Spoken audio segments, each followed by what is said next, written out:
आप जो कहानियां सुनाते हो, जो कविताएं सुनाते हो ना, जो जुबानी वाली है वो बहुत अलग होती है ना। आप सुनते हो और फिर वो लिटरेचर के बेसिस पे आप नहीं कहते हो, आप इमोशन के बेसिस पे जज करते हो। पर एक बार कहानी किताब में चली जाती है ना, तो वो लिटरेचर बन जाती है। तो मैं हमेशा से मानता आया हूँ कि मुझे जब कहानी का विचार आ गया था ना, तो मैं उस पर सवाल नहीं करता, मैं शुरुआत करता हूँ, मैं देखता हूँ कहानी मुझे कहाँ तक ले जाती है। कि जब आप महसूस करते हैं और जब उसे लिखते हैं तो उसके बीच एक बहुत कुछ घटता है। जी और समटाइम जितने आसानी से मैं अभी आपको सुन रही हूँ कि आपने कहानी लिखी, उतना आसान होता नहीं है कि वो कहानी इतनी आसानी से निकल आए। जी। तो वो उस प्रोसेस में गुजरना कैसा होता है और आपके लिए वो प्रोसेस में गुजरना कैसा था? बहुत बार लेखक क्या कहते हैं ना कि वो लिख देते हैं, फिर लिखने के बाद कहते हैं कि अच्छा ये तो अब पुराना काम हो गया, खराब काम हो गया। मैं हमेशा खुश रहता हूँ, मैं ऐसी अपनी दो चार लाइन पढ़ के ऐसे हो जाता हूँ कि यार ये मैंने लिखी है। ताजुब में रहता हूँ, इतनी खूबसूरत तिल वाला जो मुझे याद आया कि वो दो जी तिल के बीच में जो जो फासला जगह है। फासला है वही दो लोगों के बीच में। लेकिन जब उसी फासले को आप कहानी का रूप देते हैं तो उसके अंदर बहुत लेयर्स होते हैं। जी और वो लेयर्स कैसे बिल्ड करते हैं आप? मेरी कहानियों के साथ मैं कोशिश वो करता हूँ कि आप पढ़ो और आपको ऐसा लगा अरे ये मैं हूँ। मुझे ऐसा लगता है कि जब मैं प्रेम लिख रहा होता हूँ ना, तो मैं वो सारी पुरानी बातें वापस लिख देता हूँ कि मुझे ऐसा लगता है कि कहीं तो ये बातें कह दी जानी चाहिए, कि वो दिल में बोझ बनकर नहीं रहनी चाहिए। मैं गाया से थोड़ा पहले मिल रही थी और मेरे पास बहुत सारे सवाल थे, फिर मुझे लगा नहीं नहीं बचा के रखती हूँ कि यहाँ स्टेज पे ही पूछूं आपसे सारी बातें। हाँ, रिएक्शन सबसे बढ़िया निकलेंगे ना। एक दोस्तों आप बिल्कुल टेंशन मत लीजिए, इतना सीरियस कॉन्वर्सेशन है नहीं, मतलब आप मुस्कुरा सकते हैं आराम से, है ना। जब आपको मन लगे कि हंसना है तो हंस देना, ऐसे झिझक के ऐसे मत बैठना कि अरे बहुत बड़ी बड़ी सीरियस गंभीर बातें होने वाली है। ठीक है, आसान आसान बातें करेंगे, पर आपके काम की बातें हो सकती है। ठीक है, तो जुड़े रहिएगा। आप लोग यहाँ पर भी आके बैठ सकते हैं, पैर दुख गए होंगे आपके, इतने खड़े रह चुके आप लोग। जी मेरा पहला सवाल तो आपके नाम से ही है। मैंने जी ये नाम शायद ही सुना है, याह्या। तो इसका मतलब क्या है, याह्या? जी, तो मेरे नाम यहाया का मतलब है टू गिव लाइफ। हाँ। तो मुझे ऐसा लगता है मेरे माँ बाप ने बचपन से ही सोच के रखा था ये कवि बनने वाला है, ये कहानियां लिखेगा, तो नाम ही पोएटिक शुरुआत से रखा था। और बहुत कम लोगों ने सुना होगा यहाँ पर, कोई है जिन्होंने मेरे अलावा किसी और का नाम यहाया सुना हो? बेहतरीन। अच्छा। हाँ हाँ हाँ, हाँ। एक वो नेता की वजह से ही फंसा हुआ हूँ मैं, वरना हम बहुत छोटे थे तब सुना। बहुत बढ़िया। हाँ, जी तो बहुत सुंदर, बहुत सुंदर। और ये भी मेरे लिए बहुत नया फैक्ट है कि आपने शुरुआत कविताएं लिखने से की है और अब जी कविताएं रेगुलरली ऑन स्टेज करते भी हैं। जी तो मैं चाहूंगी कि अगर आप एक छोटी सी कविता का सुना दें, क्योंकि हम इससे पहले की कहानियों पे बातचीत करें, हम शुरुआत आपकी एक छोटी सी कविता से सुनें, क्योंकि आपकी प्रेजेंस ऑनलाइन जो है वो बहुत ही शानदार है और आप बहुत अच्छा बोलते हैं। तो मैं आपके मुंह से ही आपकी कविता सुनना चाहूंगी। तो देखिए दोस्तों, थोड़ा सा चॉकलेटी फेस लेकर घूम रहा हूँ मैं, है ना।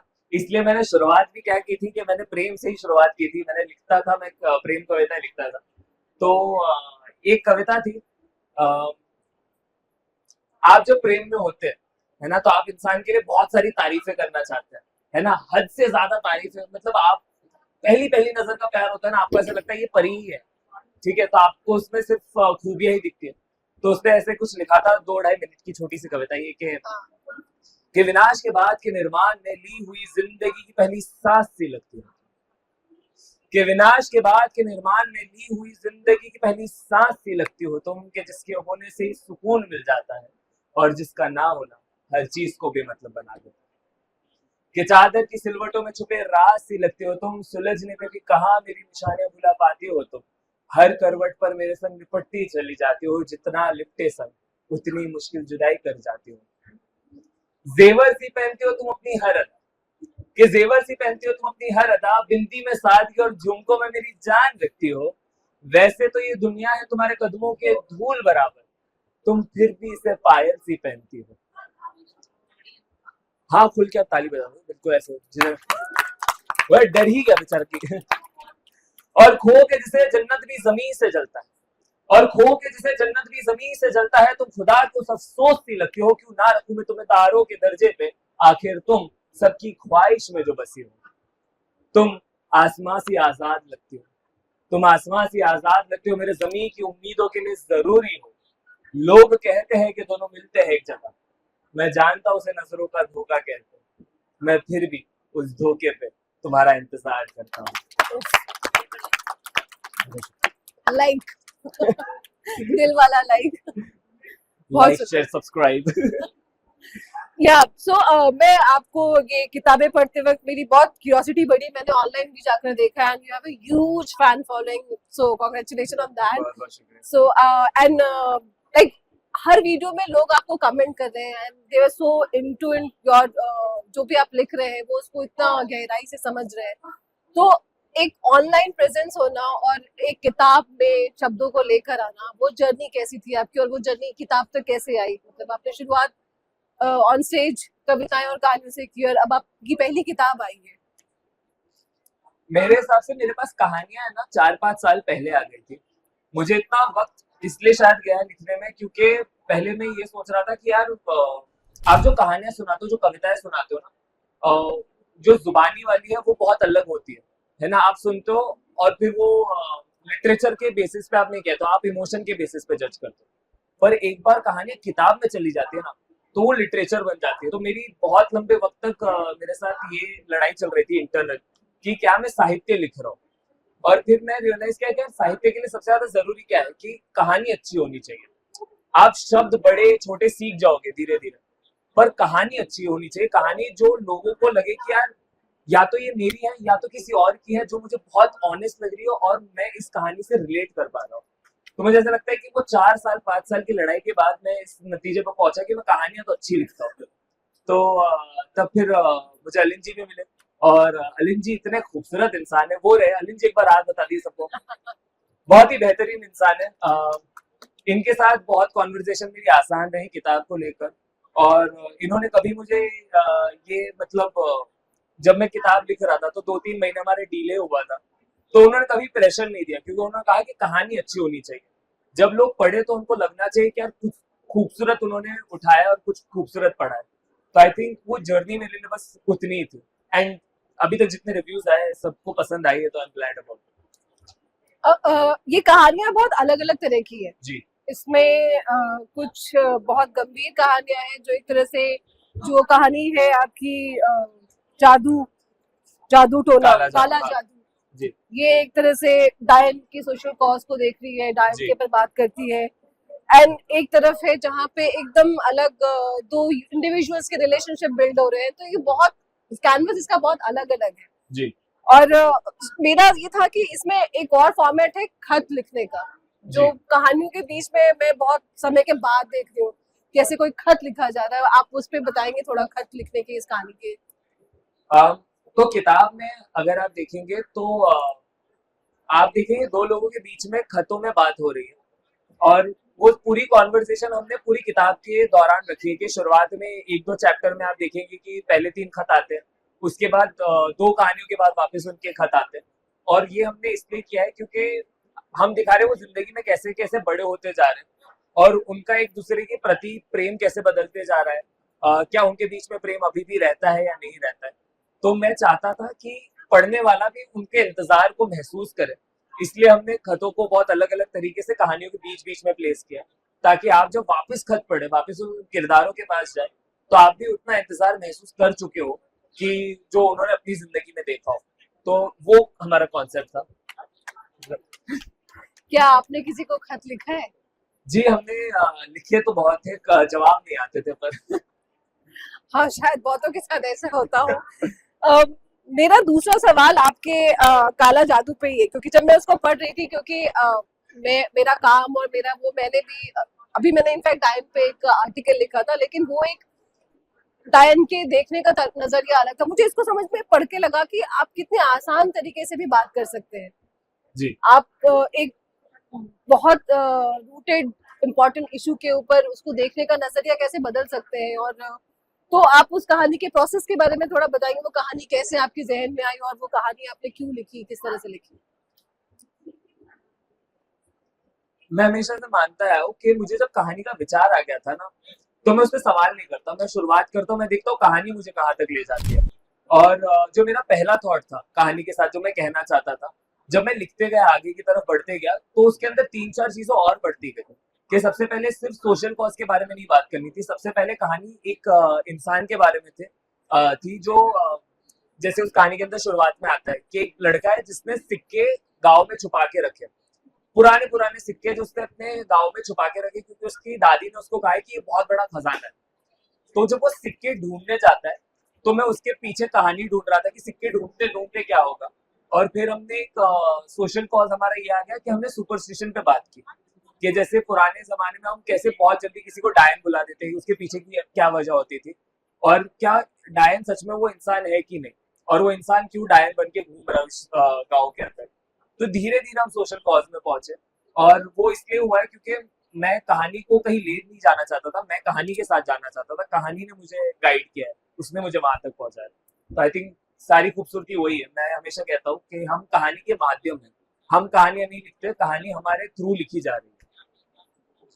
आपने अपनी इस किताब में लिखा भी है कि ये सारी कहानियां कहीं ना कहीं आपके जुड़ी हुई हैं, आपके आसपास से निकल कर आई हैं। तो कौन सी कहानी से आप सबसे ज्यादा रिलेट करते हैं? एक कहानी है भाई करके, मुझे सबसे ज्यादा रिलेटेबल नहीं कहूंगा, पर मैं सबसे ज्यादा कनेक्टेड उस कहानी के साथ हूँ। भाई करके एक है और एक विरासत है, क्योंकि ये परिवार के बारे में, घर के रिश्तों के बारे में। तो कई बार आप दिमाग में ऐसे टटोल के देखते हो कि अगर कुछ घर में ऐसा हुआ होता तो, और फिर वो कहानी बढ़ती गई और फिर मुझे ऐसा लगा कि कुछ बहुत खूबसूरत बनकर आ गया उसमें। तो भाई एक ऐसी कहानी है जिसके अंदर मैं बहुत जुड़ गया था, और मैं जब कहानी लिख रहा था तो आप एक कहानी लिख देते हो फिर दूसरी कहानी की तरफ बढ़ जाते हो। भाई वो ऐसी कहानी थी जिसके साथ मैं ठहर गया था। आई थिंक मैं एक दो हफ्ते में उस कहानी के अलावा कुछ और लिख नहीं पाया, क्योंकि मैं इतना महसूस कर रहा था उसको।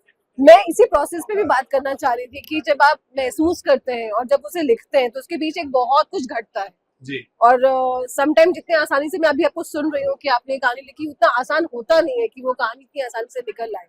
तो वो उस प्रोसेस में गुजरना कैसा होता है, और आपके लिए वो प्रोसेस में गुजरना कैसा था? मेरे लिए बहुत मजेदार था, क्योंकि मैं ना जब लिखता हूँ तो कई बार मैं खुद सरप्राइज हो जाता हूँ कि अरे वाह क्या बढ़िया चीज लिख दी मैंने। मतलब बहुत बार लेखक क्या कहते हैं ना कि वो लिख देते फिर लिखने के बाद कहते हैं कि अच्छा ये तो अब पुराना काम हो गया, खराब काम हो गया। मैं हमेशा खुश रहता हूँ, मैं ऐसी अपनी दो चार लाइन पढ़ के ऐसे हो जाता हूँ कि यार ये मैंने लिखी है, ताजुब में रहता हूँ इतनी खूबसूरत लाइन कहाँ से आ गई मेरे पास। तो वैसा ही हुआ था। ये भाई के अंदर की ऐसी तीन चार लाइनें आ गई थी जो मैंने लिखी, मैं रुक गया, मैंने कहा अरे बहुत बढ़िया चीज लिख दी मैंने। तो इसलिए मैं कहता हूँ कि मैं माध्यम हूँ, क्योंकि अगर मैं लिख रहा होता तो मैं इतने ताज्जुब से वो लाइनों को देख ना रहा होता। तो हाँ। वाह, माध्यम होना भी, हाँ, लेखक। हाँ मतलब मुझे ह्यूमिलिटी रखनी पड़ती ना थोड़ी अभी। एंड दूसरा ये भी कि अगेन ऑनलाइन और ऑफलाइन भी आपका ऑनलाइन बहुत ही अलग तरीके से दिखता है, और ऑफलाइन अभी रीडिंग करते हुए बहुत ही ठहराव है इसमें जी। ऑनलाइन में जितने वीडियोस देख रहे थे उसमें वो बहुत छोटे छोटे वन लाइनर्स है, टू लाइनर्स है, और कोई बात को गहराई से, जैसे वो तिल वाला जो मुझे याद आया कि वो दो तिल के बीच में जो जगह फासला है वही दो लोगों के बीच में। लेकिन जब उसी फासले को आप कहानी का रूप देते हैं तो उसके अंदर बहुत लेयर्स होते हैं जी। और वो लेयर्स कैसे बिल्ड करते हैं आप? मुझे लगता है जब आप कहानी लिखने बैठते हो ना, जैसे कविता में आप एक थॉट को सुंदर बनाकर एक बहुत खूबसूरत शब्दों के साथ आप प्रस्तुत कर देते हैं। कहानी के अंदर आपके पास वक्त होता है कि आप उसके साथ खेल सकते हो, आप टटोल के आगे बढ़ते जाते हो, उसके साथ और कितना गहरा आप कह सकते हो कुछ। तो मुझे कहानी लिखने में वो मजा आया कि मैं कितना गहरा जा सकता था उसके साथ, कितना और अंदर कूद कर उसको और एक्सपांड कर सकता था। जैसे प्रेम जब मैं कविताओं में सुनाता हूँ तो वो वैसी होती है कि पंच लाइन है के हिसाब से, बट कहानी के अंदर मैं उस रिश्ते को बहुत गहराई तरीके से समझा सकता हूँ, और वो और ऑनेस्ट बनते जाता है आपको, और ऐसा लगता है कि अच्छा ये हुआ है मेरे साथ। खासकर प्रेम में मुझे ऐसा लगता है कि आप चाहे प्रेम को कितना भी पर्सनल कहो, वो रहता है यूनिवर्सल, आपको ऐसा लगता है ये आपके साथ ही हुआ है, पर वो इस दुनिया में किसी ना किसी के साथ जरूर हुआ है। और जब वो पढ़ता है ना, वो इंसान कहता है अरे ये मैं हूँ। तो मेरी कहानियों के साथ मैं कोशिश वो करता हूँ कि आप पढ़ो और आपको ऐसा लगा अरे ये मैं हूँ। तो वो रही थी मेरी बात। तो आपके लिए प्यार ज्यादा जरूरी है या पैसा, जो कहानियों में बार बार घूम कर आता है जी, कि प्यार है या पैसा? जी दोनों जरूरी है। क्योंकि क्या है ना कि बिना पैसों के प्रेम भी थोड़ा अधूरा हो जाता है, क्योंकि इंसान ख्वाहिशों का एक डब्बा बना हुआ है उसके अंदर, उसमें बहुत सारे ख्वाब सोचे हुए हैं, ठीक है। तो आप सिर्फ प्रेम के भरोसे नहीं पूरी जिंदगी निकाल सकते, और सिर्फ पैसा रहेगा तो पैसों के भरोसे भी प्रेम ढूंढा नहीं जा सकता। वो फिर बहुत ऊपरी वाली मोहब्बत मिलती है आपको, जिसके साथ आप कभी सेटिस्फाई नहीं रहोगे, कभी खुश नहीं रहोगे। तो दोनों इक्वली जरूरी है। और दूसरा जो मुझे मेरे दिमाग में आ रहा था कि इसमें रिलेशनशिप को लेकर के एक बहुत, जैसे हम आमतौर पे जेंजीज को खारिज कर देते हैं कि वो महसूस नहीं करते, उनके लिए कोई चीज इंपॉर्टेंट नहीं होती। इस कहानियों को पढ़ के मुझे लग रहा है कि एक नए नजरिए से आप अपने पाठक को देख पा रहे हैं कि उसके लिए भी एक रिश्ता कितना इम्पोर्टेंट होता है, उस रिश्ते को पकड़ के रखना, उस रिश्ते को मजबूत बनाना, उसके लिए उसकी एक जर्नी है कि वो उसमें डूब जाता है। जी वो उसके लिए जो खत वाली स्टोरी है, मैं उसके बारे में कुछ बताऊंगी नहीं क्योंकि वो बहुत इंटरेस्टिंग है और आप पढ़ेंगे तो आप खुद ही उसे रिलेट भी कर पाएंगे। लेकिन मैं उसी सीरियसनेस को समझना चाहती थी कि हम एक नजरिया है कि सीरियसनेस नहीं होती है जेंसीज में, वो रिलेशनशिप की वैल्यू नहीं करते हैं। जी। लेकिन मुझे ऐसा लगता है कि क्या होता है ना, प्रेम में सबसे ज्यादा मैंने जो नोटिस किया है, अगर आप के साथ भी ऐसा हुआ है तो आप हाथ दिखा सकते हैं अगर आपके साथ हुआ है, कि कई बार ना कोई झगड़ा होता है ना, तो झगड़े के पीछे बहुत सारा प्रेम होता है जो आपको कहना था, जो आप कह नहीं पाए होते, है ना। और वो सारी बातें अधूरी रह जाती है, और उसका वक्त नहीं आता कि वो बात कहने का समय नहीं मिलता आपको, है ना। और जैसे जैसे वक्त गुजरता चला जाता है, अगर वो रिश्ता टूट गया तो वो सारी बातें आपके साथ ही रह जाती है। मुझे ऐसा लगता है कि जब मैं प्रेम लिख रहा होता हूँ ना, तो मैं वो सारी पुरानी बातें वापस लिख देता हूँ, कि मुझे ऐसा लगता है कि कहीं तो ये बातें कह दी जानी चाहिए, कि वो दिल में बोझ बनकर नहीं रहनी चाहिए। तो मुझे ऐसा लगता है कि प्रेम जो मैं किताबों में लिखता हूँ, वो बहुत वो सारी अधूरी बातें हैं जो शायद अगर मैं कह देता तो बेहतर होता। पर मुझे ऐसा लगता है कि अगर तब कह देता तो फिर किताब तक पहुंच नहीं पाती। तो हाँ, हर चीज के नुकसान होते हैं और हर चीज के फायदे होते हैं। और ऐसे कोई लेखक जिनकी प्रेम कहानियां आपको बहुत पसंद है जो आपने पढ़ी? एक बेहतरीन लेखक है, उनकी किताब आई है कहीं और पर कहा, नीरज पांडे हमारे बीच है। बहुत खूबसूरत प्रेम उन्होंने लिखा है, अगर आपके पास वक्त मिले तो आप जरूर वो किताब लीजिएगा। पर मैं एक, हाँ जी, नीरज पांडे, किताब का नाम? कहीं और पर कहा, प्रश्न और जवाब दोनों दे दिए। जी जी जी, लेखक पीछे ही लेखक बैठे पीछे हैं, ही है। तो अगर आप अभी किताब ले लेंगे तो वो साइन भी कर देंगे। फिर मुझे एक दो जगह पर दिव्य प्रकाश दुबे ने भी जिस तरीके से प्रेम लिखा है, मुझे वो भी बहुत अच्छा लगता है। मानव कौल बहुत एक अलग स्वाद देते हैं प्रेम को, वो मुझे बहुत अच्छा लगता है। तो हाँ, मतलब थोड़े थोड़े लोगों का प्रेम पढ़कर आप समझ पाते हो कि आप किसके साथ कनेक्ट कर पा रहे हो, और किसके साथ आपको ऐसा लगता है कि अच्छा ये मेरे साथ हो सकता था पर ये हुआ नहीं था। तो हाँ, आप यहाँ पे कुछ पढ़ना चाहेंगे, कुछ छोटा सा एक किस्सा अपनी किताब से? अपनी किताब में से तो एक कहानी है, कंधे से दुनिया, उसके मैं एक दो पेज आपको पढ़ के सुनाना चाहता हूँ। और आपके परिवार में आपने कभी देखा होगा कि कोई ऐसा एक इंसान होता है जो शायद आपके माता पिता जितना प्यार आपको देता है, ठीक है, वो आपको उतनी खुशियां देना चाहता है जितना आपके माता पिता देना चाहते हैं, और उसके साथ एक आपका एक अलग संबंध बनता है। तो इस किताब में मैंने उस एक किरदार के बारे में बात की है। इकबाल हमारा मुख्य किरदार है, और वो अपने चाचा के बारे में बात कर रहा है। तो इस पुरानी याद है उन दोनों की, कि वो कहता है कि उसके चाचा की एक आदत रही है कि जब भी वो घर पर आते थे या बाहर मिलते थे तो वो कभी भी इकबाल को चलने नहीं देते थे, वो हमेशा उसको अपने कंधे पे बिठा देते थे। और इकबाल ने पूरे बचपन में चाचा के कंधे से दुनिया को देखी है। तो एक बार इकबाल ने कुछ बात सुन ली थी, तो उसके ऊपर वो चाचा को कहता है कि मैं नहीं चाहता कि आप मुझे अपने कंधे पर घुमाते रहो। तो कहता है कि मैं बड़ा हो जाना चाहता हूँ, इकबाल ने घोषणा की। क्यों? थोड़े अचंभे से चाचा ने पूछा। मैं बड़ा हो जाऊंगा तो आपको मुझे हर जगह ही उठा के नहीं घूमना पड़ेगा, और आपको कम तकलीफ होगी। अरे तुझे घुमाने में मुझे तकलीफ थोड़ी होती है, मैं तुझे हमेशा ही उठा के घुमाऊंगा। चाचा, मैंने चाची को डॉक्टर से बात करते हुए सुना था, उन्होंने साफ साफ कहा था कि आप कोई वजनदार चीज ना उठाओ। तू वजनदार थोड़ी ना है, चाचा ने इतने पटाख से कहा कि जैसे सच का सामना होने से पहले ही सच्चाई को पटक देनी चाहते थे। आप मेरे बड़े हो जाने की बात से इतने डरते क्यों हो? कुछ देर बाद इकबाल ने पूछा।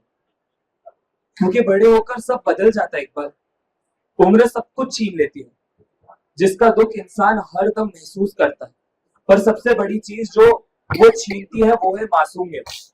उम्र इंसान को मतलबी बना देती है। मैं कभी मतलबी नहीं बनना चाहता चाचा।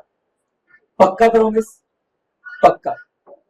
ये कहकर इकबाल ने चाचा के हाथ से छाता ले लिया। चाचा की आंखों में आंसू। जोरदार तालियां हो जाए। बहुत खूबसूरत आपने, मुझे लग रहा मैं जैसे पढ़ रही थी अब मैं अलग तरीके से शब्दों को सुन पा रही हूँ। तो मुझे लग रहा है आप तो उसकी ऑडियो बुक जरूर निकालें। आपकी आवाज में सुनना, हाँ, आपकी आवाज में सुनना एक अलग ही उसका इम्पैक्ट है। तो बहुत शुक्रिया। और मैं अभी ऑडियंस से भी चाहूंगी कि अगर वो कोई सवाल अगर उनके मन में है तो वो भी पूछ सकते हैं। आपके फेवरेट राइटर यहाँ बैठे हैं। मेरा एक दो सवाल मेरे और थे।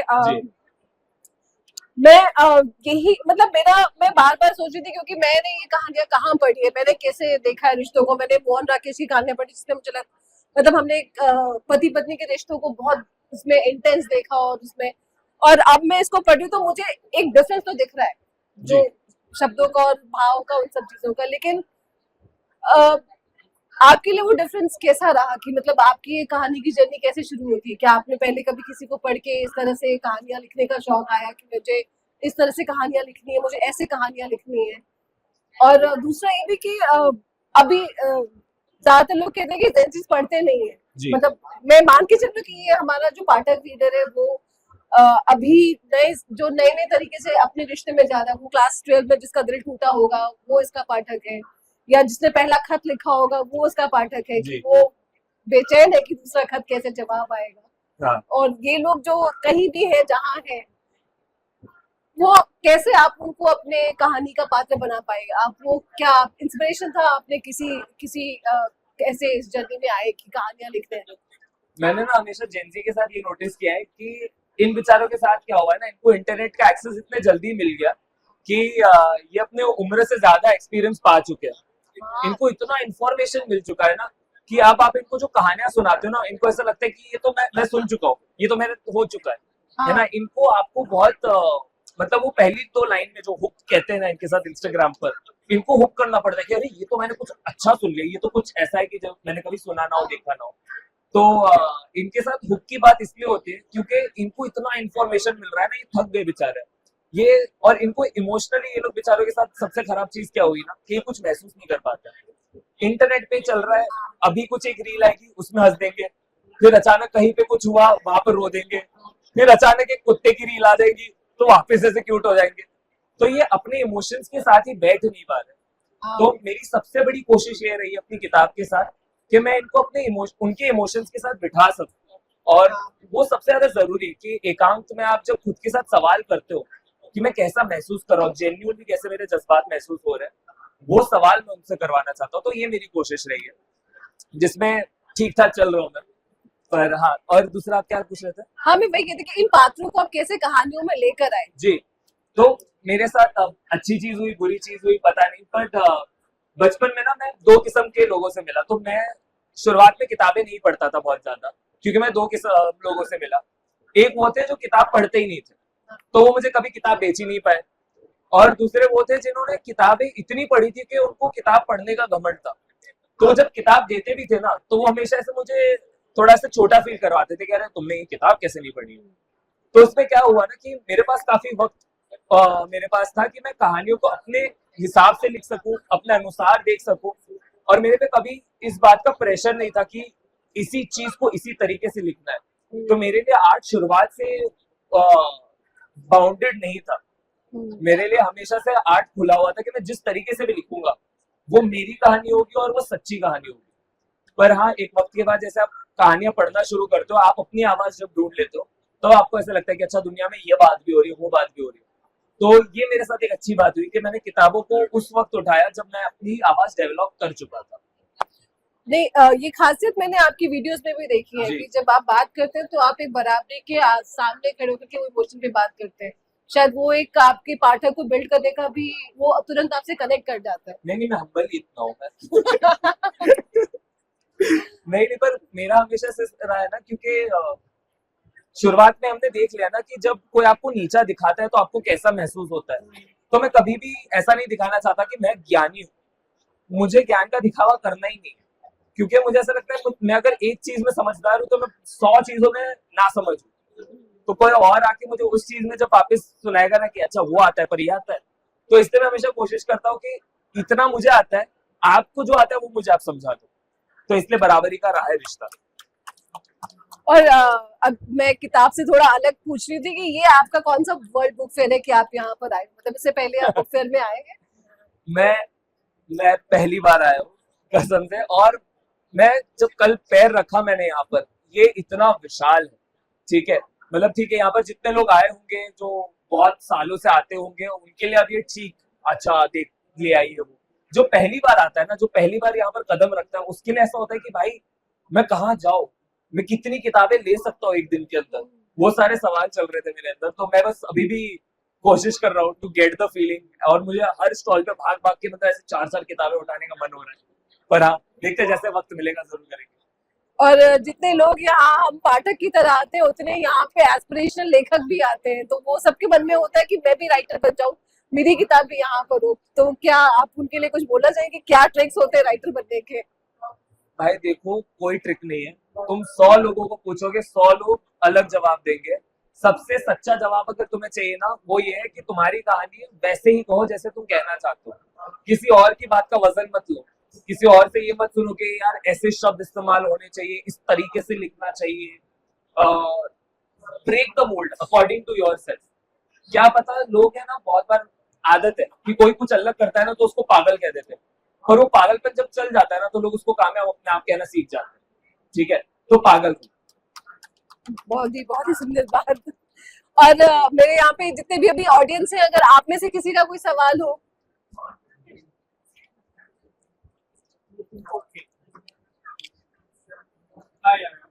हेलो नीरज भाई। हमने बड़ा ही सक्सेसफुल चेहरा देखा है यारा भूत वाला का इंटरनेट पे। जी। इंस्टाग्राम ही इंटरनेट ही है, वायरल जारी करता है। अब किताब लिखी, लोग मिलने आते हैं। I want to understand from you कि याया का वल्नरेबल साइड है, याया को डाउट्स आते हैं क्या, और अगर आते हैं तो हाउ डज याया, पहली चीज ये। जी। दूसरा सवाल ये है कि ये किताब मैंने पढ़ी, मुझे पढ़ते हुए ये लगा है कि ये किताब, I don't know if you thought about it, ये किताब गिफ्ट करने के लिए काफी इंटरेस्टिंग किताब। तो आपको क्या लगता है कि ये किताब किन किन लोगों को गिफ्ट की जा सकती है, मुझे गिफ्ट करनी अपनी लाइफ में? मुझे पता है वो 4 लोग कौन है, हाँ। लेकिन आपके हिसाब से ये किताब किन लोगों के लिए बनी कि किताब गिफ्ट हो जा सकती है? पहले तो सबसे पहले माँ बाप को दे दो। मुझे ऐसा लगता है कि इसमें कई कहानियां हैं, खासकर जो परिवार वाली कहानियां हैं ना, मुझे ऐसा, जब मेरी माँ पढ़ रही थी एक कहानी, ठीक है, जो फैमिली रिलेटेड है, तो मुझे पता है कि उन्होंने कितना महसूस किया है और वो कितना कनेक्ट हुई है। मुझे ऐसा लगता है कि हम जब से घर ना, मकान जब बना है ना, दरवाजे जब लग गए, ठीक है, कि माँ बाप का अलग कमरा है, हमारा अलग कमरा है, ये दरवाजों की वजह से ना हमारे माँ बाप और हमारे बीच में भी काफी एक तरीके की रेखा खींच गई है। तो ये किताब शायद वो दरवाजा थोड़ा खोल दे, थोड़ी बातें ज्यादा हो जाए। और बाकी मुझे ऐसा लगता है दोस्तों को दो। मुझे ऐसा लगता है कि दोस्तों ने हार्ट ब्रेक भी झेला है, दोस्तों ने परिवार वाले इश्यूज भी देखे, तो ये उनको उस तरीके से भी चाबी से खोलेगा। अगर नीरज भाई कह रहे हैं गिफ्ट के लिए अच्छी है, तो गिफ्ट के लिए अच्छी है। बाकी जो वल्नरेबल साइड का आपने मुझे पूछा, मुझे ऐसा लगता है मैं क्रिएट ही इसलिए कर पाता हूँ क्योंकि मैं अंदर से बहुत वल्नरेबल हूँ। मुझे ऐसा लगता है कि मेरे अंदर बहुत खालीपन महसूस करता रहता हूँ, और फिर अचानक है ना, इस खालीपन में एक इमोशन की वेव आती है। वो सारे डाउट्स आते हैं कि क्या मैं अच्छा कर रहा हूँ, क्या मैं सही कर रहा हूँ जीवन के अंदर। और फिर मैं कहानियां ढूंढने लगता हूँ क्योंकि मुझे ऐसा लगता है कि मैं अभी भी बहुत कुछ करना बाकी है मेरे लिए। तो फिर वो जो सवाल है ना कि और कितना बाकी है, वो मुझे कहानियों की खोज में ले जाता है। और धीरे धीरे कहानियां यूट्यूब से किताब तक पहुंच गई है, उतनी एक्सपांड हो पाई है। तो मुझे ऐसा लगता है कि वो खोज मेरे लिए बहुत खूबसूरत रही है। What is more easy, content online create करना या किताब लिखना? मुझे ऐसा लगता है कि ऑनलाइन लिखना आसान है, और पर ज्यादा मजा या ज्यादा खूबसूरती आपको किताब में आती है क्योंकि आप इन कहानियों के साथ ज्यादा वक्त बिता पाते हो। You stay with them, and you live a lot longer with these stories. जो आप YouTube पर लिख देते हो ना, वो 3-4 दिन में मैं लिख देता हूँ, 2-4 बार परफॉर्म कर देता हूँ, उसके बाद वो यूनिवर्सल हो जाती है। 4-5 बार बोलने के बाद वो मेरे लिए यूनिवर्सल हो जाती है कि हाँ ये तो आता है, ये मीटर बैठ चुका है मेरा। पर ये किताब लिखने के वक्त ऐसा होता है कि यार हर रोज पढ़ता हूँ, हर रोज कुछ नया ऐड हो जा रहा है, हर रोज कुछ नया महसूस हो रहा है। कई बार कहानी एक तरीके से आपको वापस सवाल करती है और वापस आप उसका जवाब देने की कोशिश में और चीजें ऐड करते जाते हो उस कहानी में, तो लेयर्स और ऐड कर पाते हो। आई थिंक वो मुझे सुख किताब देती है।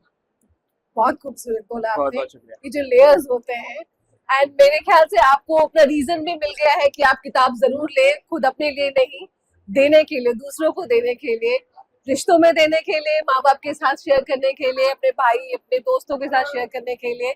यहाँ पर याया हमारे साथ है, हम अपनी बुक के साथ यहाँ पे उनसे साइन भी करा सकते हैं।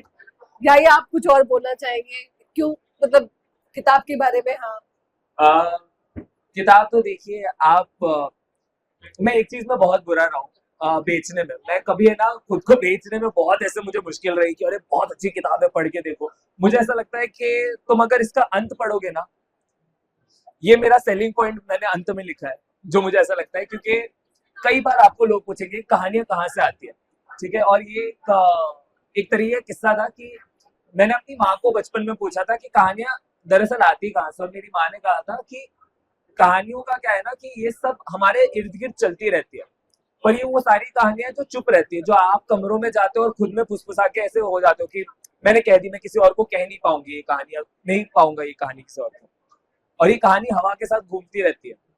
पर ये जो कहानीकार होता है उसमें एक हुनर है कि वो हवा में से कहानियां पकड़ लेता है।